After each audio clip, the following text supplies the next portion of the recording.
What's up, Liron here. Thank you for joining me in another video. And today's topic is going to be how to create consistently, okay? I've posted a video talking a bit about the course I'm going to start working on that deals with more consistent creation and creating on a daily basis, whether it's painting, drawing, sculpting, writing, whatever it is you like to do. And in this video, I want to give you a couple of pointers on how to get yourself into a position where you create more consistently. This is kind of a loose preview to what the course is going to be about. So let's get started. And I've received tons of feedback of people saying, I fail to create consistently. How do I get myself to do? That was one phrasing that was very common. How do I get myself to sit down and actually create? Now, I want to ask you this. If you do want to create consistently and you find yourself not being able to or avoiding it or just missing the opportunities, I would ask you this, and I would encourage you to ask yourself this question. Why do you even want to do that in the first place? Why create more consistently? Okay? And my question is, why do you even want it? What will it give you? What will it give your environment, the people in your life? How will it make you feel? Is there a real reason for you to want to do that? Now, if you can answer all of these questions in a detailed manner and actually find an answer to that and really connect yourself with the answer, then you have a higher probability of actually being able to sit down every day and create. Okay? Now, how do you do that? You answer these types of questions. What will it give me? How will I feel if I'm able to create more consistently? How will it benefit me and the people in my life, my family, my friends? You know, some people want their financials to be dependent on their creation, or maybe they want to create an additional stream of income. Then that'll definitely positively benefit your family, your friends, the people around you.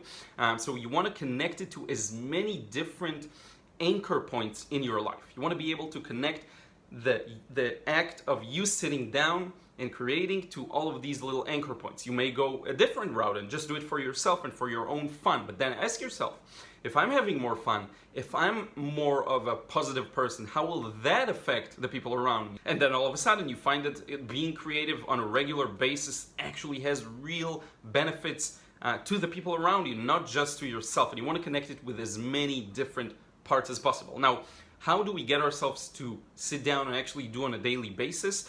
From my experience, you have to create a vision. Now, when I say a vision, I mean something very specific that tells you how you want to live your life artistically in that field. I actually have a vision for everything, but we're just talking now about consistent creativity. So you want to ask yourself, what would the perfect day look like for me, creatively speaking? How many hours will I paint or draw or sketch or whatever?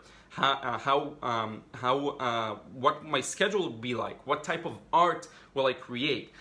What types of materials and tools I'm going to use? Who am I going to share it with? What types of different experimentations I'm going to do? Now, the more questions like this you ask, and the more you write it down, if possible. If you're good at writing, it's going to be really, really beneficial.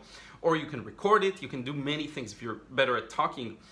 But you want to create as clear of a vision as possible for what your life looks like when you create consistently. Okay, and not just, we talked about the benefits and everything, not just that, but what it looks like on a I start working at, 8 a.m. I start doing this and that, then I take a break, I do this. Or maybe if you have a full-time job, I finish my work, I come back home, I spend some time with the family or whatever it is, or with the dog or with whatever you have, or I eat, whatever it is, and then I sit down and paint for 2 hours. You have to match it to your personal situation. That's the main thing.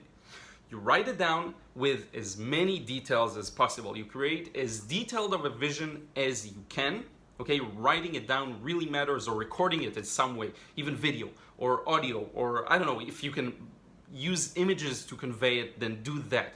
And then what you want to do is take 5 minutes every day and read through it.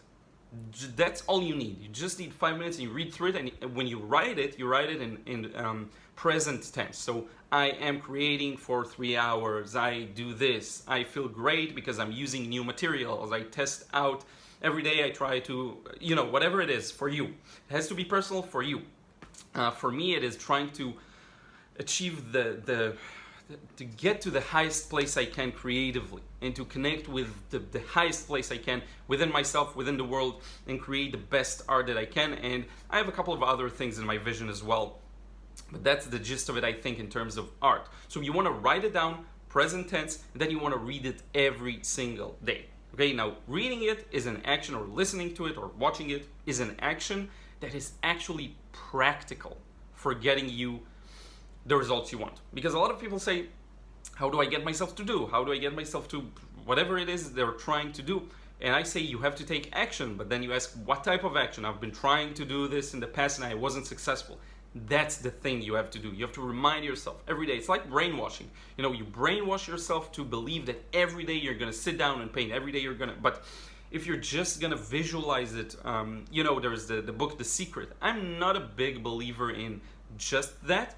I think that actually you have to take action in order to get what you want. You can't just imagine it, but writing it down and reading it every single day and having it specific to you, and then finding the discipline to do what you wrote, okay, will help you get there. Because if you wrote down a vision for yourself and you read it every day, you get the 5 minutes a day. It's all it takes. 5 minutes, you read it, and then you don't do, then you're gonna feel bad about it. And then slowly but surely you'll be like, okay, I've been postponing it, today I'm gonna do it.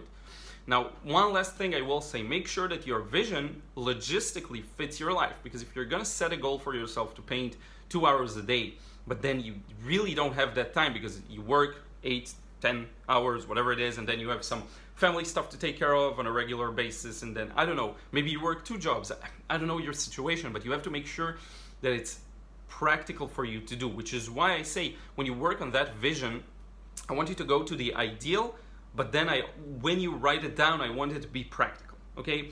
And the practical tip here really is write it down, present tense, and read it every single day. This really, really helps, okay? I know a lot of people are struggling with creating consistently. It's not easy. I have challenges with it as well, just because I have so many other things pulling at my attention with my work. But I do have a bare minimum of how many painting sessions a month I will have. I have it connected to my actual monthly tasks, okay? But that's, you decide how you want to do that. But for me, creating that vision and then reading it every single day and having it match your practical situation is the best way, I think, to do it.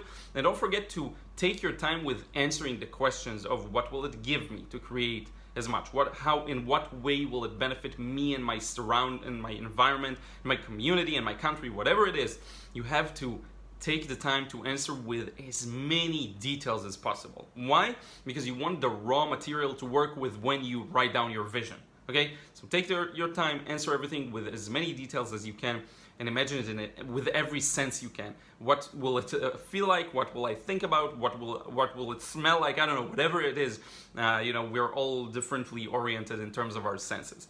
But in any case, this is it for this one. It's kind of a loose preview to what my course is going to be about. I will keep you updated on it. There's plenty of work more to be done, so it's going to take some time, but I did want to post this out there. And let me know in a comment down below if you have any questions about this, or anything that wasn't clear, or anything you want me to further clarify, or anything you want me to elaborate on and add more details. This will help me build a better product, okay? I want to thank you so much. Don't forget to like and subscribe if you still haven't. It really helps me promote the videos here on YouTube and build my audience. And I want to thank you once again, and I will see you again in another vid real soon.